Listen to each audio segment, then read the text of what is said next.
Hello, creatives, community, and kind folks. Welcome to RPG with DBJ, and welcome to an exploration of exploration. Let's exploring in tabletop role-playing games, and this comes from an article. It's a bit of an older article by the Alexandrian, and this article I will post it up here. A little difficult for you guys to see this on screen, but it's more than just wilderness exploration, and I feel like it can be applied to all aspects of gaming. And of course, I'm doing this tangential thing with the OSR versus like modern Dungeons and Dragons and fantasy gaming, and this very much is a part of the soul of the OSR in terms of exploration, and how in this article with the Alexandrian exploration was broken down. And there's a link, by the way. There's already a link in the doobly-doo, and for you guys to see it. It's pretty short, and I feel like this article exemplifies why it is that we role play in the first place, and maybe layers a type of a format for us to get into when it comes to exploring our worlds and world building itself. And we're going to talk about some I'll lay out some very simplistic world building techniques. How we hear, like, do you start small and go big? Do you go big and go small? So we're going to talk about that, hex crawling, etc., etc. So the first part of this, to get to the meat of the article, is and I like the title of it, is like Wither Exploration, the Invisible Pillar of 5th edition. We all know that in the 5th edition version of Fantasy D20, that the exploration pillar has kind of shriveled and died off. But I feel like, according to this article, the 3 tenets of this article, that exploration can be placed in any game that absolutely positively does not even have wilderness hex crawling exploration. And it breaks down into the following 3 categories, one leading to the very next, and that is curiosity, searching, and trailblazing. Of course, it's the ticker below. And curiosity, I'm sorry, before I start defining those according to the article, and then of course in our conversations, one of the tenets of this article oh, thank you so much. One of the tenets of exploration is characters having meaningful choice in where they're discovering things, and having those choices, those successes in their exploration means something. Now, in the OSR, there were a ton of like save or dies. You guys have all heard those rumors, and they really weren't rumors, they were real, about, oh, there's poison, save or die. There's petrification, save or you're just turned to stone forever. There are monsters that just were literally immune to everything unless you knew their weaknesses. And the lethality of the OSR was mitigated by exploration. You wanted to know if you were coming across a Medusa or a basilisk, and you were rewarded for doing that. See, and Drew, because I know this isn't really your cup of tea, and it really isn't isn't in the wheelhouse of many other types of role players, but bear with me. I feel like this exact same dissemination applies to all of the explorations, non-wilderness inclined. So, being rewarded with knowledge was very, very important in the OSR. It was if you knew you were going up against a basilisk or a Medusa, then you would prepare for those things, knew what the enemy was, and it the easy defeat of the Medusa wasn't looked at as a bad thing because you were being rewarded for doing the grunt work, the investigation of finding out what that monster was. So in mythology, if you had the mirrored shield and to defeat the Medusa, having the mirrored shield wasn't looked at as a bad thing. It was, oh, you found out that you needed a mirror to fight the Medusa and then defeat the Medusa at the very end. Basically, meaningful choices that players can engage in, and then at the end result of that is they're being rewarded for their work, and that information highway was very important. So let's get into the curiosity searching and trailblazing part of this. Curiosity, you can basically break that down, according to this article, as you're just randomly looking around to see what you can find in the area. And that's basically poking, prodding, turning over stones. And when it comes to like social interaction or introspection of the human condition, it can be maybe we don't know what we're looking for until we find it. And it's leaving windows open enough for the players to go, okay, what do we see out here? What are we looking for? And then various players would find various things interesting and want to investigate those things. And we start to peel back the onion. And we're going to talk about onions and Matryoshka dolls. We're going to talk about that layering and such. Beyond curiosity, eventually at some point, either the players are given a mission to find something, or the players themselves say, hey, we want and or need to discover something. And that's where searching comes through. And searching could be physical searching, the wilderness searching. Hey, we need to find a cave entrance. We need to find an ancient artifact. We need to find a person that has escaped from our custody. When it comes to I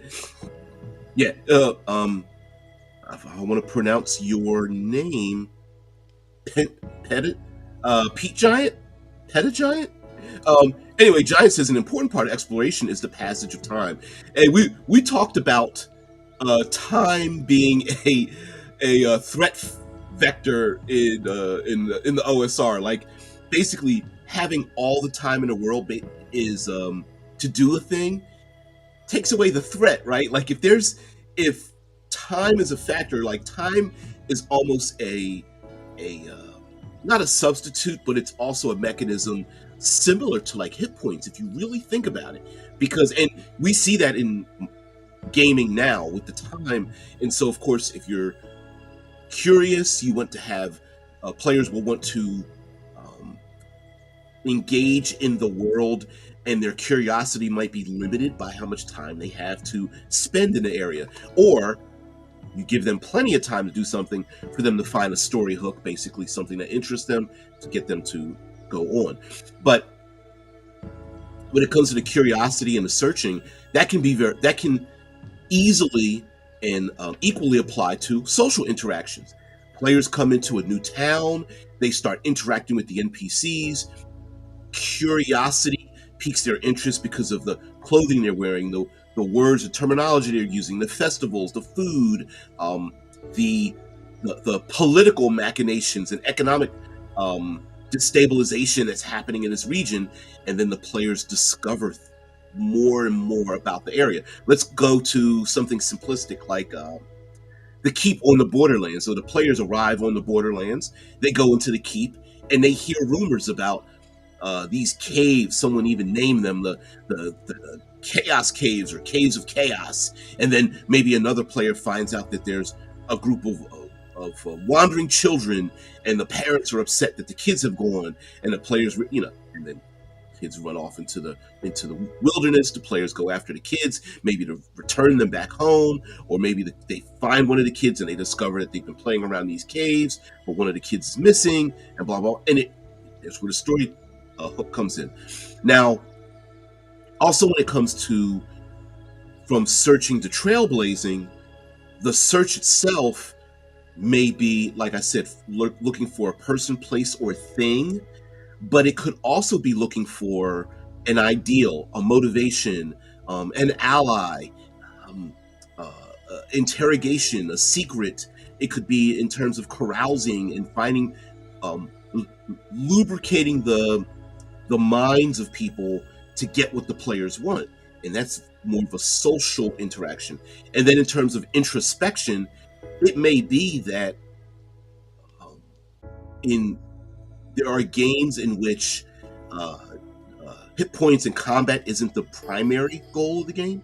It may be an exploration of honor and duty and justice. It could be an exploration of the as Drew pointed out, the human spirit in terms of traumas, memories, dreams, goals, and such. And we won't know that until those things are challenged.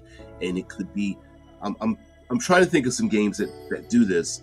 Um, L5R comes to mind when the players play samurai, and it's while the game does have combat in it and dueling and all that kind of stuff, it's also an exploration of the balance between holding on to your honor and truth and honesty, and saving face and duty, and the two can compete against each other. It's pretty important. Um, Giant says, I love feeding players info of factions through rumors. Exactly. Especially when it shows players the impact of their actions or inaction. And I think I'm glad you threw that in there at the very end, because sometimes we don't factor in that not making a choice or not moving or not acting is a choice as well as all other choices. So when players choose not to pick a side, that the other factions may look at them and go, well, if you're not our friend, you're our enemy. If you're not doing a thing, we have an opinion about you, big damn heroes, for not engaging in the thing. Because there's a lot of times where players are like, yeah, I know there's chaos outside, but pour me another drink, bartender. And they want to stay in the tavern while the rest of the city burns down around them. Sure, you may not prefer the city to burn down in your world building, but the fact that the big damn heroes were there and didn't do a thing is a choice in and of itself. Lastly, trailblazing in according to this article, I'm sorry, searching was you're trying to find something specific that you know or suspect is in a particular area, and then trailblazing is you're figuring out how to get between two known locations. Think Northwest Passage, but this can also apply metaphorically to non-geographic exploration. And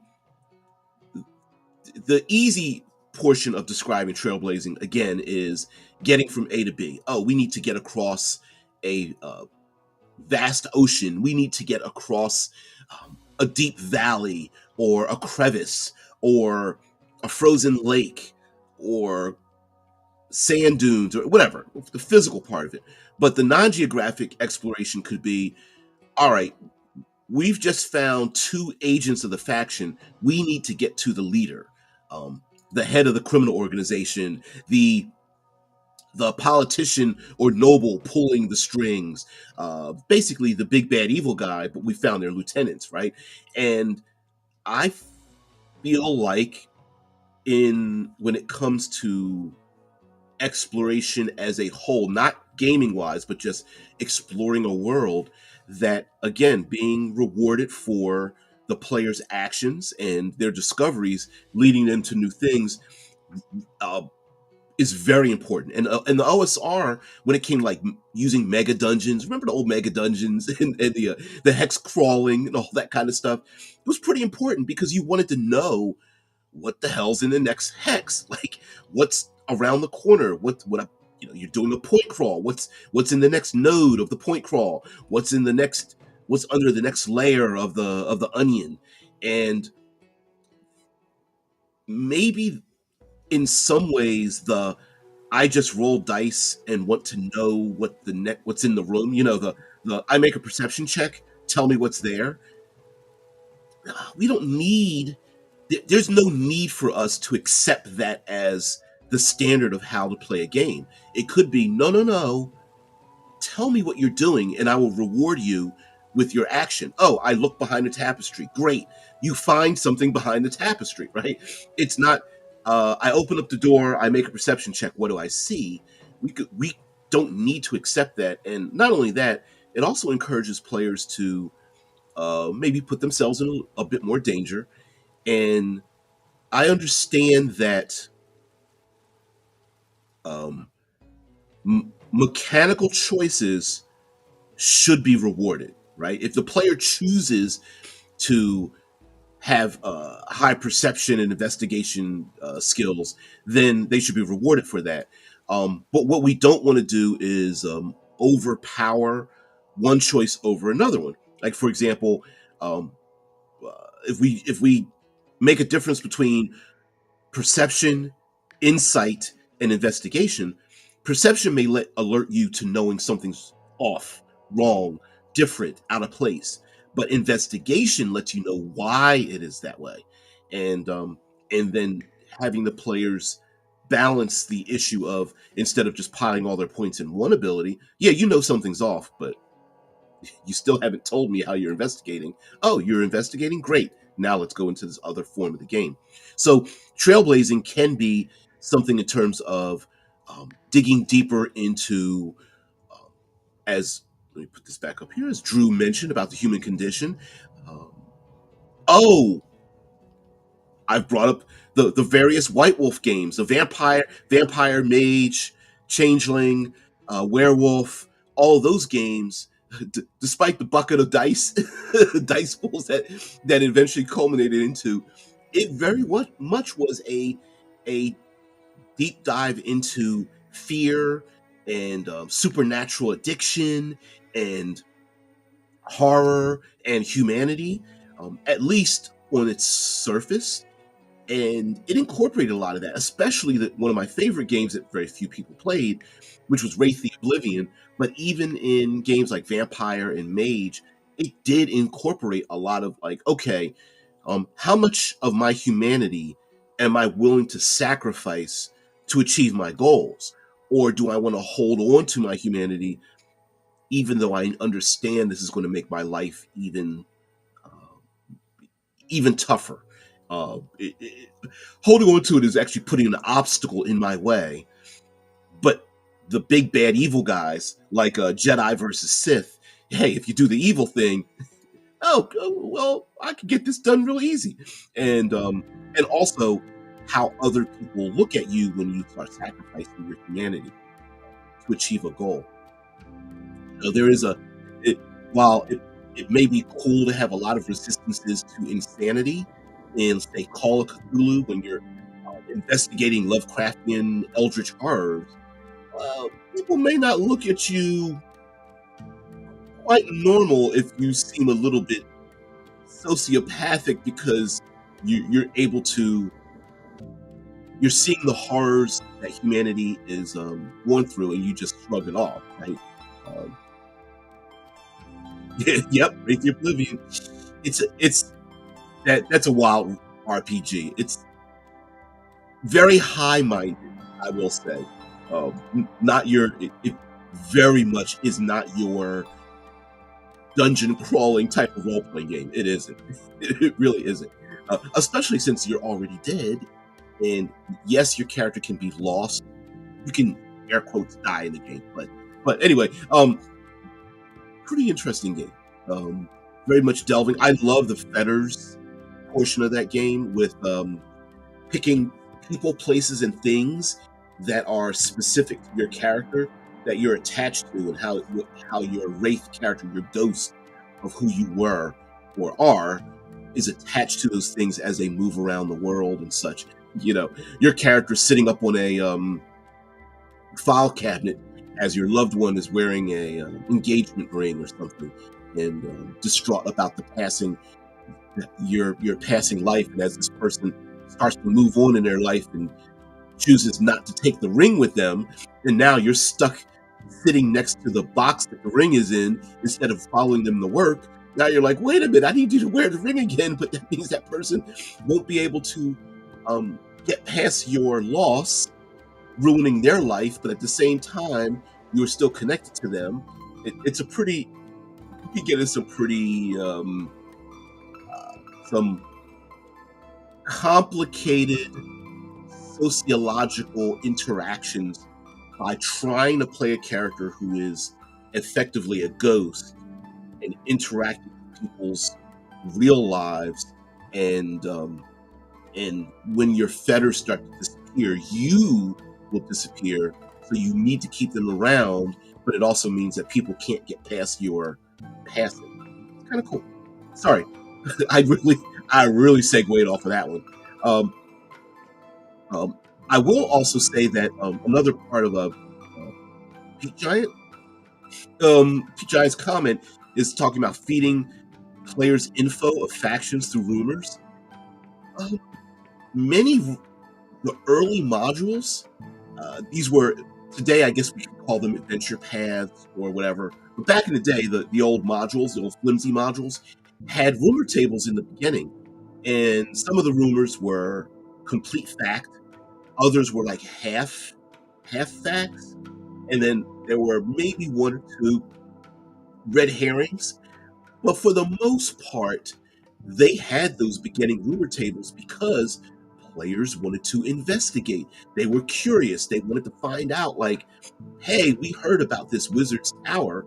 We can't find it. Let's start asking questions and going into libraries and listening in on people's conversations and exploring the wilderness and moving from one place to another.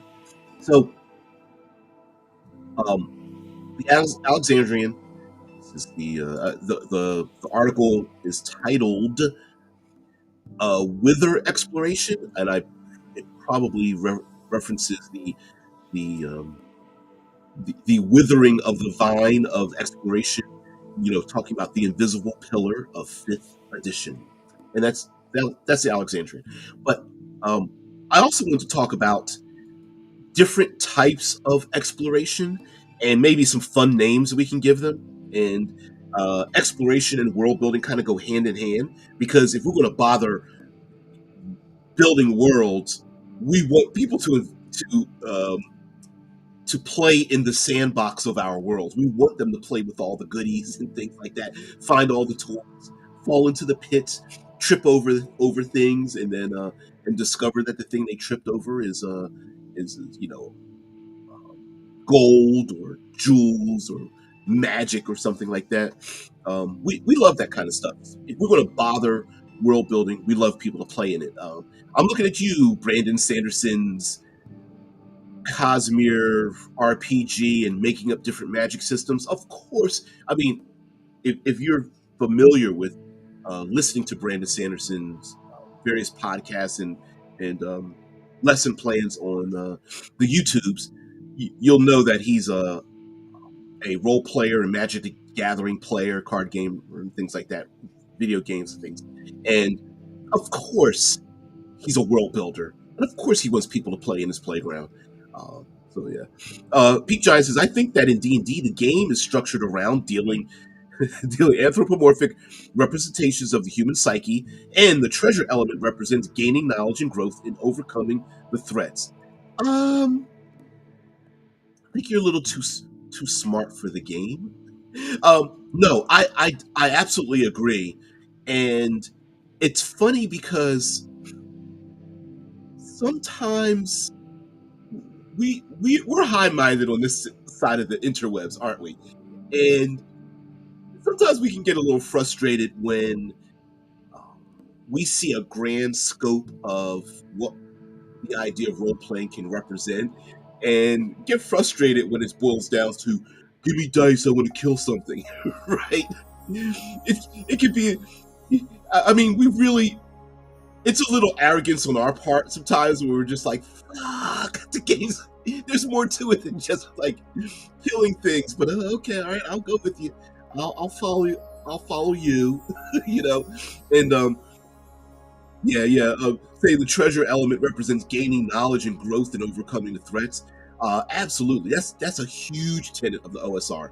Um, Fighting a werewolf, remember back in the olden days, meant you needed a magic weapon or a silvered weapon, and sometimes, because you mentioned time being a factor, sometimes the adventure wasn't just roll initiative, fight the werewolf. It was, we need to figure out how to find the silver and or magic weapon that can easily kill the werewolf if one of us has it, and we need to find it before someone stops us from getting it. And that in itself may be the time factor. We've got 3 days before the full moon. Let's get out into the explore the world, the dungeon, the wilderness, the whatever. Go down into the deep pits of the crypt or the city or whatever to uncover that one thing that will kill this threatening monster. That without it, we're just dead. Like, literally, werewolves could not be harmed unless you had a silver or a magic weapon. And while in today's parlance, coming across magic might seem very simple, back in the day, it was very difficult to come across those one or more of those magic items and things. And so, yeah, you needed to. I mean, you really needed to find out that information and be rewarded for getting it too. Rewarded for having it. I like your comment about structure around dealing anthropomorphic representations of the human psyche. I love how you used a simplified wording to represent that. Like, for example, the human psyche could be represented in anything from jealousies and fears, angers, aggressions, desires, and weaknesses, and then shaping a human-like form around it. I guess, leaving role-playing games aside, that's very much what acting is, and the portrayal of characters in various stories. If I can pick on the second season of House of the Dragon, many people, including myself, were a little frustrated with the character of Daemon basically treading water in Harrenhal. So this character goes off, this very dynamic, chaotic character goes off goes off to a castle that is known to be haunted, or there's rumors that it's haunted, and he goes there and he's being besieged by his own inadequacies, his own chaos that he creates in the lives of other people. And each episode was him dealing with that. And if you're like an action first, yeah, if you're an action first person, let's see if they show up. Yeah, if you're an action first person, it was very boring for me.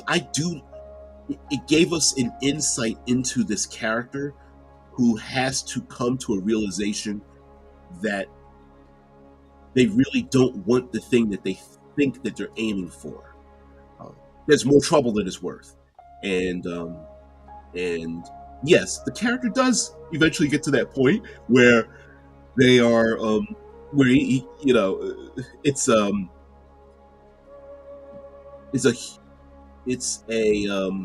beginning, middle, and end of this character's arc, but there's not a lot of action, and so I do agree that this is a character who's like wrapped around the elements of a human psyche and how that person deals with it.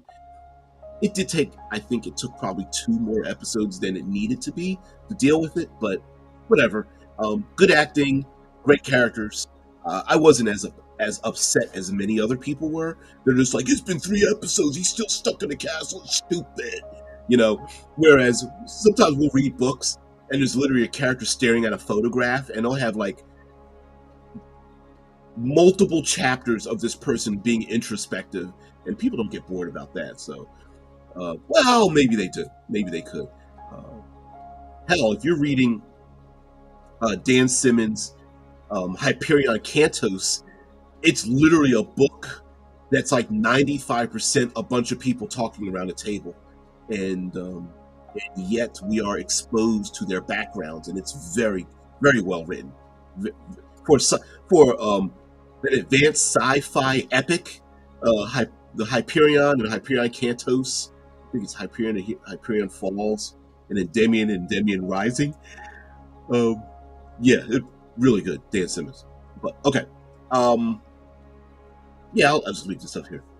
Adventuring, hex crawl, dungeon crawls, um, point crawls, nodes, onions, Russian stacking dolls.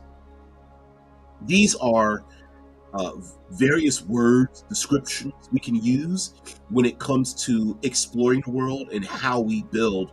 How both a parallel of world building and how players can navigate our world building and combining both of those together. So we've all heard of hex crawling. As a matter of fact, let's see if we can get some images here. Let's see.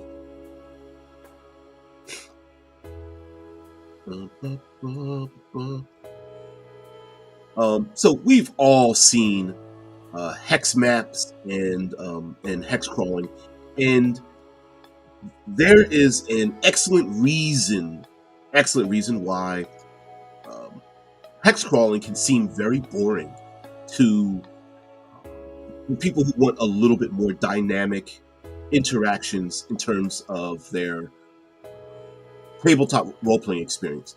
And I would say the one thing missing in a hex crawl is a stone in a pond. And what I mean by that is when a players start, it can feel like players are randomly like the member of the Shite Squad says here is like sometimes they're just like acting like little shits or clowns or demons, right? And they're not really doing anything. All they're doing is just like randomly moving around a hex. That's the first part. That's the curiosity. Okay, we got to the Isle of Dread, and what are we going to do? We're here at the Isle of Dread. What are we going to do? The next step is for them to find something interesting and then go searching for that interesting thing. Maybe they meet scouts from people that live on this island and they want to meet the main group of people that are hanging out together. Maybe they've heard of a treasure, or they need to find shelter because of the tropical storms on this island. Maybe the players have heard about an ancient curse or a monument shaped, a stone outcropping shaped like a monster, or something like that. If they're going to be curious, hopefully the curiosity leads them to searching for something specific. Now, you could start the adventure out with giving them something specific. Hey, you found a treasure map. You're put on a mission to find the specific thing. Maybe a player in their younger days lived here or visited this place and saw it from afar, or they're looking for an important NPC, a loved one, friend, family, whoever, a colleague that was here. And then we get into the trailblazing. How do they get around? And as they move from hex to hex, it shouldn't be static. They should be throwing small and large stones into a pond that sends out ripples that affect everything else that might be happening in nearby hexes and beyond. So when they arrive on the island, the people that live on the island should be investigating who they are and where they're at. If the players start getting into murder killing things, the other denizens of the island should understand what the heck's investigate what's going on. Even simple things like carrion birds circling overhead because of the dead bodies, the PCs left behind, the aftermath of the tropical storm that's about to sweep through and has swept through, and now the players have to find out that the trail that they could follow is no longer there. Now they might be lost or something. All kinds of changes should be happening as they're hex crawling so that the hex crawl basically turns into the player's own actions turn their own hex crawl into a mission-oriented game, simply by their desires or their fears or whatever. Who says it could be worse, not just stuck in one place, but having lost all vocabulary except for 9 words after stroke and also being. Huh? I hope you're not referring to something real. Although, wasn't that part of a movie? I don't know. You're making me think of something from like the. I want to say it's from the 80s or 90s or something. But oh man, thank you, Drew. Thank you very much for making my brain squirrely. Pete Giant says, I prefer the hexes being GM facing.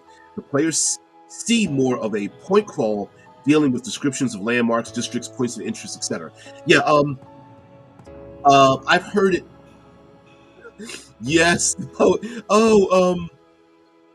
Saul? No, that's Saul. Oh yes, Hyperion. The character has the stroke. Damn it, you're gonna make me look it up. Let's see.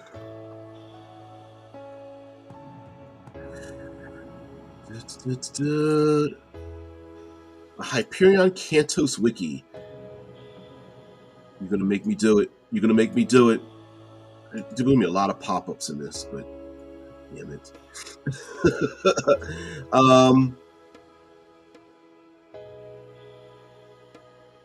What is his name? What is his? Come on, you throw his name down in here, and I'll throw it up here. Oh man, the poet from your point about the hexes facing the GM and the players going. It's basically a point crawl. I've heard it called point crawls in nodes. I'm gonna have to get off this wiki. Lenar Hoyt was the Jesuit priest. Ron Lamia. There it is, Martin Salinas. That's the character. Yeah, Kitty. That's Martin Salinas. Oh man, what a excellently written character. Oh, it's so funny. It's great. It's anyway. It's very difficult to describe Hyperion. It's very difficult to describe it. But anyway, all right, Kitty, come on. Hey, Sophie's up. I know.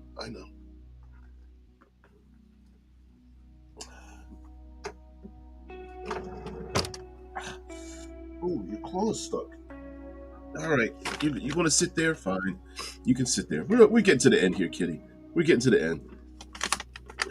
I understand. Lay down. Yeah, lay down. Yeah. Can make a whole channel from your ASMR, an ASMR channel from your purrs. I don't know if you guys can hear that. I got world music playing in the background. Sorry about that. One of the aspects of a node or point crawl is that the players themselves, in the beginning, like as a game master, dungeon master, we can give them points of interest, and the players can discover those points of interest, like a monument, a village, a waterfall. Like this is like physical exploration. Some other non-physical explorations could be individuals, right?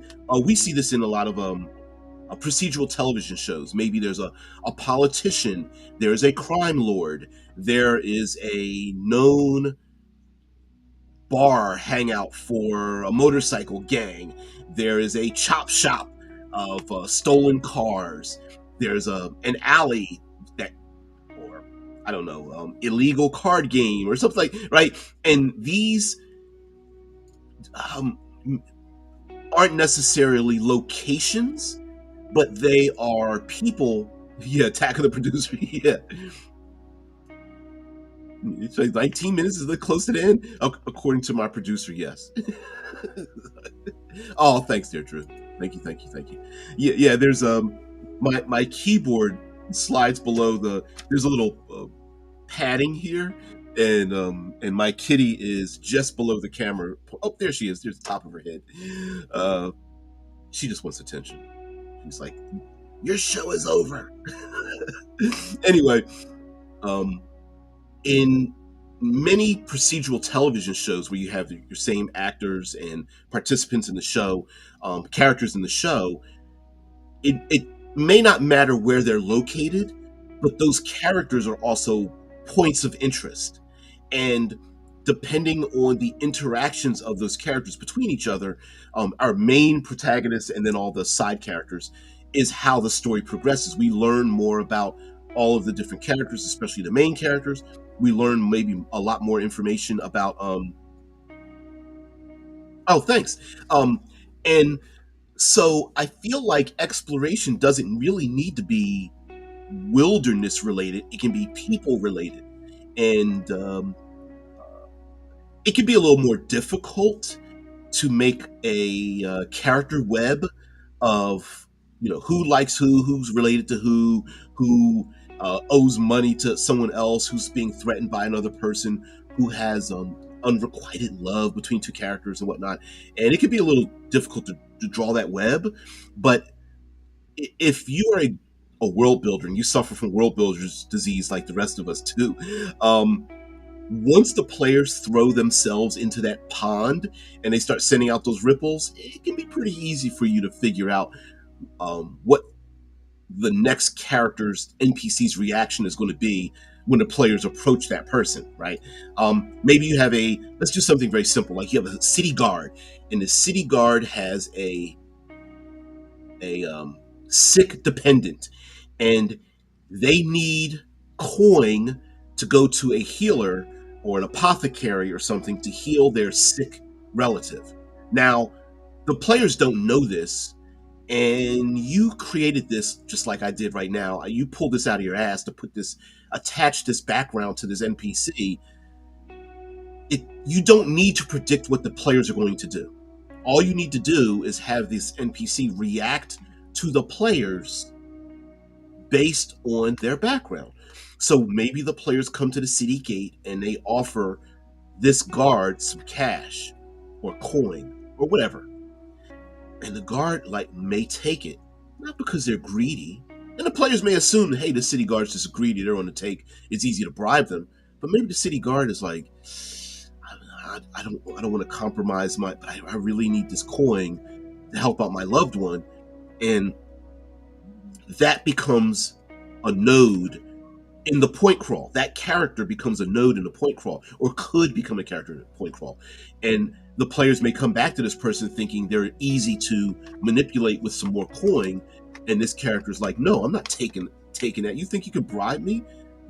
Is that you think I'm that weak in my morality? And the players might be thinking, wait a minute, this person took the gold before, why are they taking it now? How did we make a mistake? This is inconsistent with this character. But internally it is completely consistent. The players just haven't peeled back the onion. So let me talk about Russian stacking dolls, or maybe describing it as, let's see, hold on, watch out.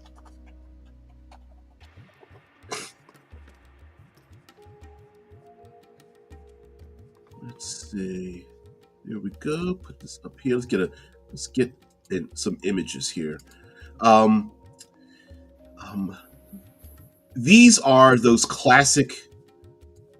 Let's throw this image up here. These are those classic dolls where each one is slightly smaller than the next one, and you pull the head off, and you can stack the next one inside of the next one inside of the next one.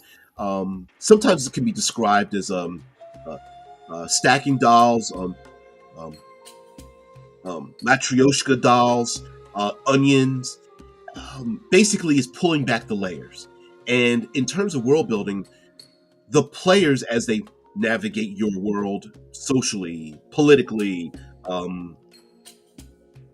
physically, exploration, on the surface they may discover things, and they might even be wrong. The city guard is is easy to bribe. That's the first layer. And then as you pull back the layer, it reveals something else. You pull back the layer again, it reveals something else.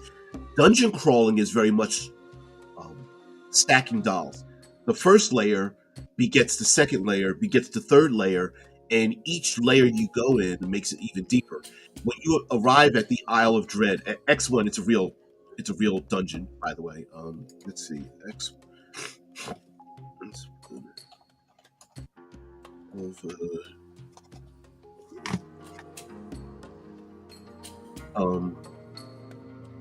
let's see here. We go to this is the X1 Isle of Dread, and this share tab instead. This is a real thing, by the way. I'm picking with it on purpose. It was one of for me, it was one of the very first sandbox adventure hex crawls. An island known as the Isle of Dread. You show up on a random or semi-random shoreline, and you just explore. Now, as you explored, you uncovered the onion, the layers of what's going on the island. Now, how you came upon that depended on which location on the map you arrived at. So, let's say there are 3 different factions. Well, the impressions the players may get about this island and what's going on the island could change based on one of their first interactions with one of the 3 factions on the island. And you didn't predict where they're going to go or how they're going to react. All you know is there's a greater plot involved on this throwback prehistoric style island, and the player characters are there to explore it. So let's see. Yep. Matryoshka dolls and nesting dolls. I forgot the term nesting dolls. And Pete says on the micro scale, it could be how we deal with room descriptions. Yep. Hey, you go into the room and there's a tapestry on the wall, dusty bedding, a wardrobe, and a carpet on the floor.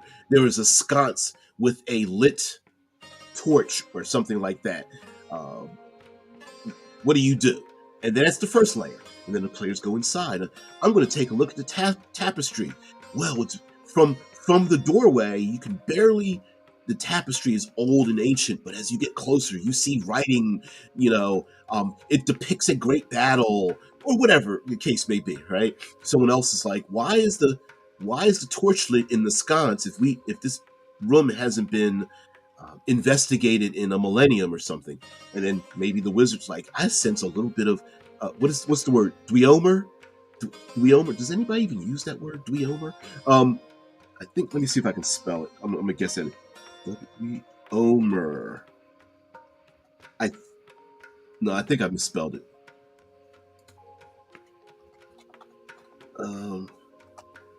Nope, it's spelled. No, spell check won't. It was a huge Gaxian word.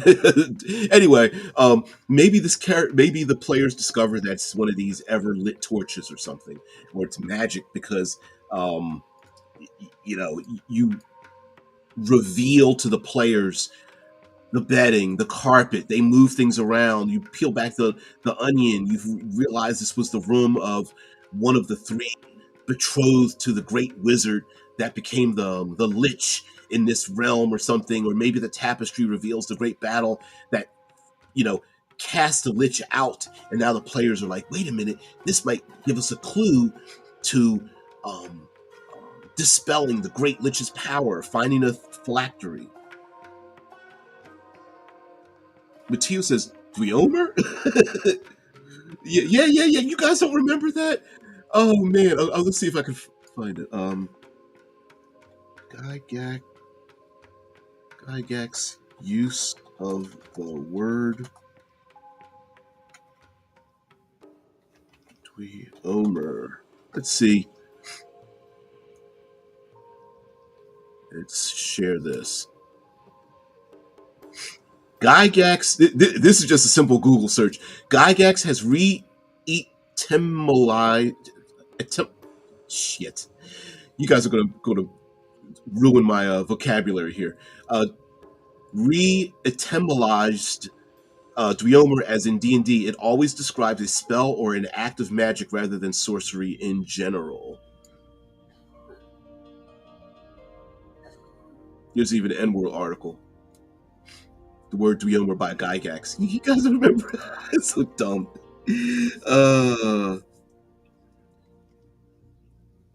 Don't make me. Don't. Guys, don't. This is. Don't make me put the improper emphasis on the incorrect syllable.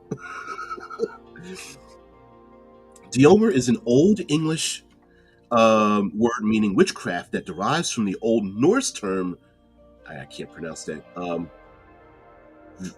Dvergmal, literally meaning dwarf talk. I never knew that. I never knew that. We always learn new things here. Yeah. Oh man. Catablopus? Catablopas? Catoplepus? Oh man. Yeah, he redefined the word. Yep. Yeah, just redefining what the word means. Matter of fact, we see this all the time in social media when a word is redefined. Like the word source has become a verb now, meaning like instead of something being the source of evil or source of energy, now we sourced these fruits and vegetables from a highly organic place, right? So yeah, just using everything's new. So lastly, in terms of the onioning and point crawling and hex crawling and things like that, I just wanted to bring this up. I'm a fan of the OSR, but that's not my only gaming experience. But I'm really doing this to highlight, in my opinion, why there are people who are drawn to it now, why that cycle, why this is a season of people going into this old school gaming and where it comes from, where those individuals may not have the words for why they are interested in it, but I'm just giving to you guys why I like this part of OSR gaming. Doesn't mean that's the only games I like. I'm saying these are specific to those games. So anyway, it started out with this article in the Alexandrian, and and went above beyond and stuff. So guys, thank you so much. I really appreciate your attention. I'm very thankful for that. Yeah, citation needed. Yeah. Verbalizing nouns is not okay unless they are proper nouns.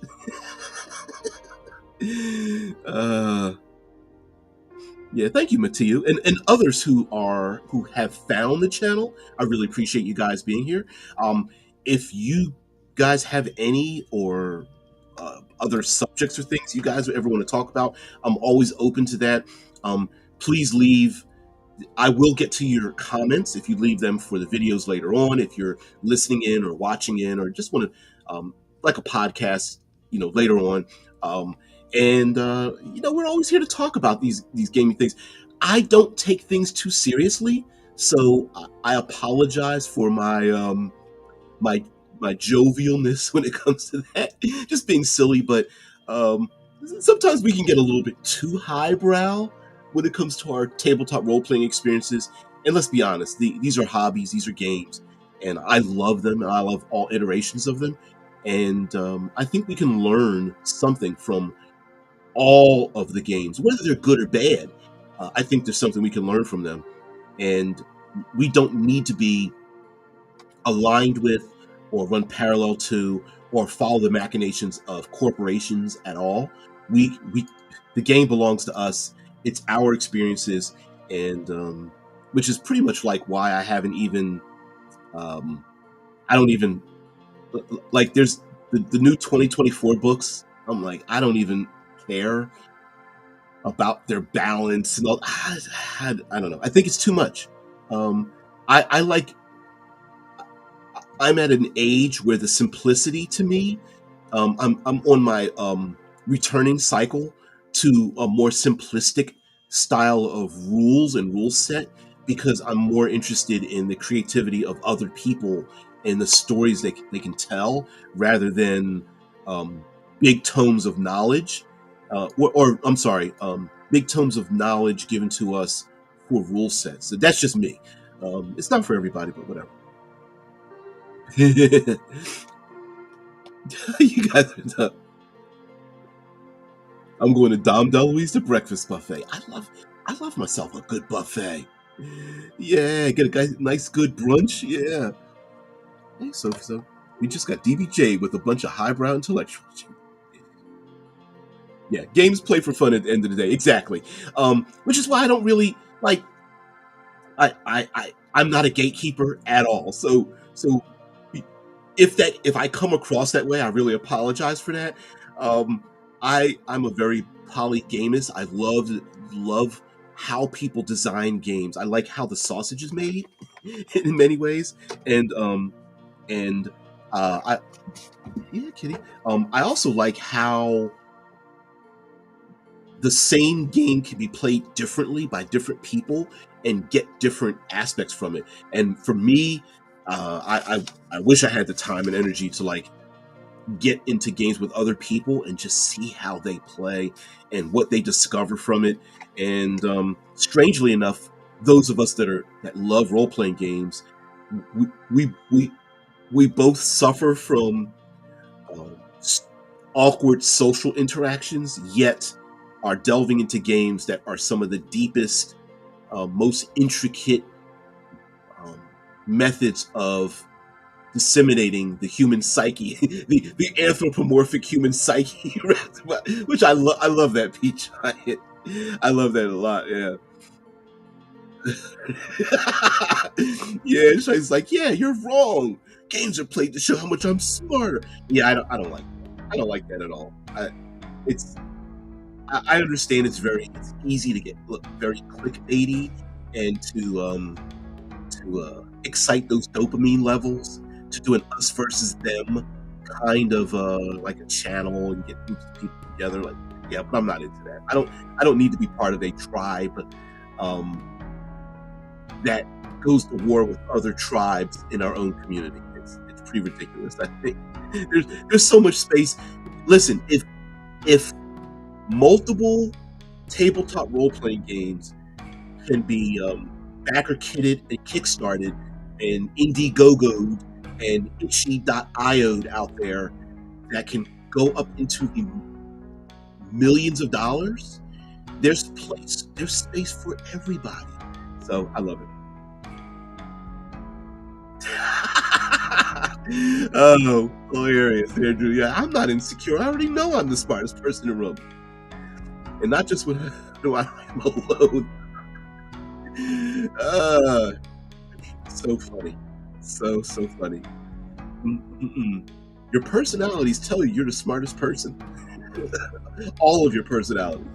Anyway, guys, thank you so much for being part of the show, and thank you very much for allowing me um, to appreciate the fact that I tend not to do much research, because I like to live go through these things, like just me like doing little searches and things like that. And that's just for me, just having interactions with you guys.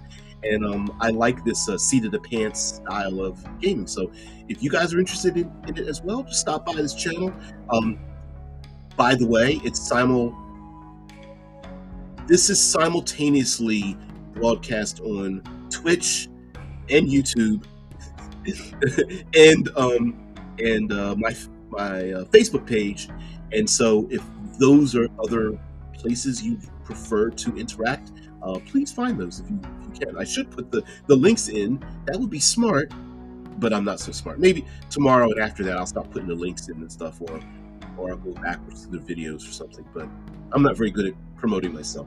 So, in order to make me look good, thank you, Drew, and everyone else, and Matthew and Pete Giant, and all of you regulars and individuals that I haven't seen your avatars before. Thank you very much for being here. If you have any if you consistently bring your brilliance, which I know you will, it just makes the channel that much better. So I really thank you for that. I'd like to have a theme. So next week, if you guys have a theme, I was thinking about going back to um, a week of Obsidian Star, which is the tabletop role playing game I've been working on. I have reduced it to a much more simplistic method. It involves verbs and nouns. Anyway, you'll see. So I may do that if you guys want to do something else, because I'm a big sci-fi fan. Um, so if you guys are interested in something like that, I'd love to do that as well. So guys, thank you very much for being part of the show. I really appreciate it. Everyone have a great day. Thank you very much for spending your valuable time here on the channel RPG with DJ. I hope I can make change for you and all in your tabletop role-playing experience. Thank you very much. Have a great day. Peace and tranquility. Bye.